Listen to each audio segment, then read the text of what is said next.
Hello दोस्तों, नमस्कार। कैसे हैं आप सब? आई होप कि आप सब अच्छे होंगे, मस्त होंगे। चलिए हम लोग आज जीएस के प्रश्न करते हैं। करंट की क्लास आपको शाम को मिल जाएगी आज के। पहला प्रश्न देखते हैं। तटवर्ती आंध्र प्रदेश तथा उड़ीसा को निम्नलिखित में से किस कारण से प्रायः प्राकृतिक विपत्तियों का सामना करना पड़ता है? किसके कारण करना पड़ता है? चक्रवात के कारण। अगला प्रश्न देखते हैं। दक्षिणी पश्चिमी मानसून की अवधि के दौरान तमिलनाडु सूखा रहता है क्योंकि वह यहाँ वृष्टि छाया क्षेत्र में स्थित है। यही ऑप्शन सही है। अगला प्रश्न देखते हैं। वायुमंडल में प्रायः गर्मी कहाँ से आती है? कहाँ से आती है? विकिरण के कारण आती है। अगला प्रश्न देखते हैं। निम्नलिखित में से कौन सा भारत का सबसे अधिक आर्द्र स्थान है? कौन सा स्थान होगा? मासिनराम है या माउसीनराम है? अगला प्रश्न देखते हैं। किस अवधि में पूरा भारतवर्ष दक्षिणी पश्चिमी मानसून के प्रभाव में आ जाता है? इसमें आ जाता है 1 से 10 जून तक, 10 से 20 जून तक,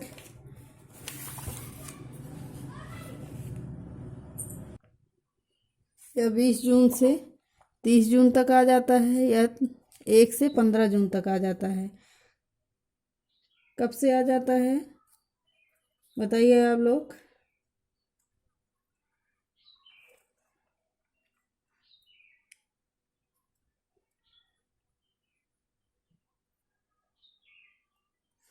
कब से कब तक आ जाता है? 1 से 15 जून तक आ जाता है। अगला प्रश्न देखते हैं। वर्ष में 50% से कम वर्षा वाला क्षेत्र है, कौन सा है? कौन सा होगा? कश्मीर के लेह में होता है। अगला प्रश्न देखते हैं।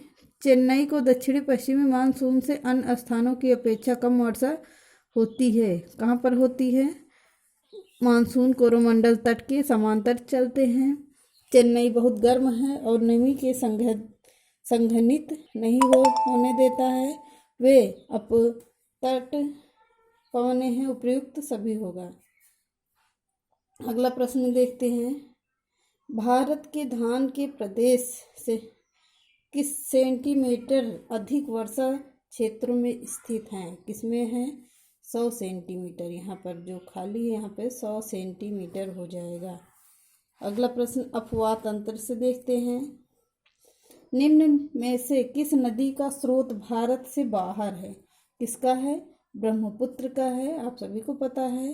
गोदावरी नदी का उद्गम बिंदु है, कौन सा है? गोदावरी नदी कहाँ से होती है?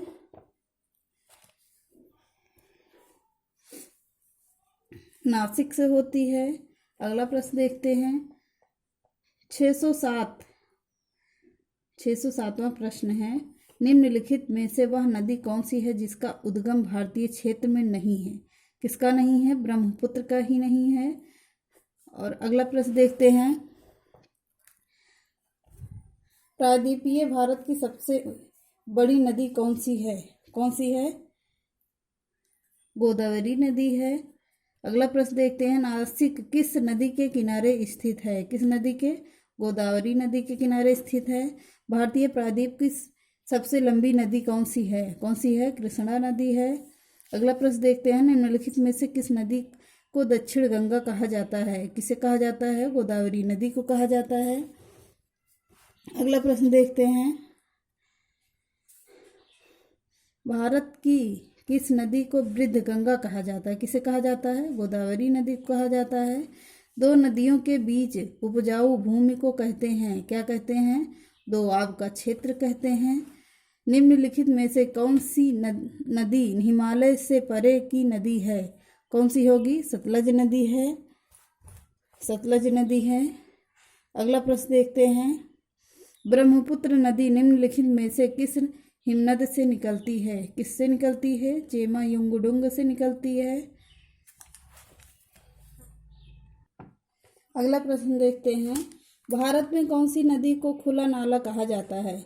किसे कहा जाता है? यमुना नदी को कहा जाता है। यमुना नदी को कहा जाता है। अरुणाचल प्रदेश में प्रवेश करने पर ब्रह्मपुत्र नदी को किस नाम से संबोधित किया जाता है? किस नाम से? दिहांग नाम से किया जाता है। मध्य भारत से निकलकर यमुना गंगा से मिलने वाली नदी निम्नोक्त में से कौन सी है? कौन सी नदी होगी? बेतवा नदी है।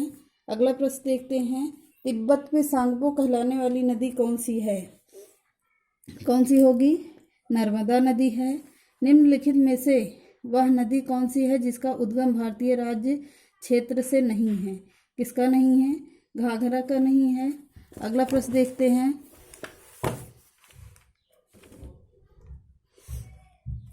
सिंधु नदी का उद्गम स्थान होता है कहाँ पर है? कैलाश पर्वतमाला से है। अगला प्रश्न देखते हैं, गंगा नदी को दो प्रमुख स्रोत क्या हैं? क्या है? भागीरथी और अलकनंदा है। अगला प्रश्न देखते हैं, निम्नलिखित नदियों में से कौन सी रिफ्ट नदी घाटी से होकर बहती है? कौन सी है? ताप्ती नदी होगी।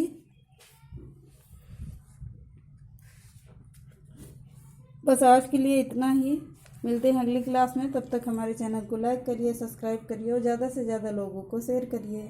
पसंद आए तो आप लोगों को लाइक भी कर दीजिए और कमेंट बॉक्स में अपनी राय देना ज़रूर।